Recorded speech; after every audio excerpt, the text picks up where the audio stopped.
নমস্কাৰ মই নীলা এমবি ক্ৰিয়েশ্যনৰ ফালৰ পৰা নতুন এযোৰ কাপোৰ আনিছো আপোনালোকৰ মাজত কাপোৰৰ কালাৰটো হৈছে সিলভাৰ কালাৰ আৰু কাপোৰযোৰ ৰেডি টু ওৱেৰ আছে তাৰপিছত ইয়াতে ডাঙৰ এপ্লিক এটা আছে ইয়াতে সৰু সৰুকৈ এনেকৈ এপ্লিক আছে আৰু লগতে ফেব্ৰিক ৱৰ্ক আছে এই যিবোৰ পাটবোৰ আছে এইবোৰ ফেব্ৰিক কালাৰ হয় তাৰপিছতে গুঠি দিয়া আছে ব্লেক কালাৰেৰে গুঠি দিয়া আছে মেখেলাখনৰ পৰা ধুনীয়াকৈ চিলাই দিয়া আছে আপোনালোকে গৈ জাষ্ট পিন্ধিলে হৈ গ'ল লগতে ব্লাউজটো চিলাব পাৰে ব্লাউজটো তেনেকৈ কাম কৰি দিয়া আছে চাব পাৰে ব্লাউজত তেনেকৈ কাম কৰি দিয়া আছে আপোনালোকে ব্লাউজটো চিলাই পিন্ধিব পাৰে নহলে ব্লেক কালাৰ এনেকুৱা ব্লাউজৰ লগতো পিন্ধিব পাৰিব খুবেই ধুনীয়া লাগিছে কাপোৰযোৰ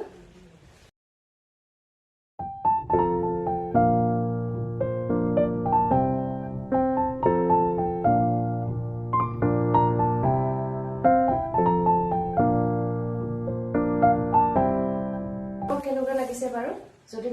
কাপোৰযোৰ লাগে তেতিয়াহ'লে স্ক্ৰীনত থকা নম্বৰত কন্টেক্ট কৰিব ধন্যবাদ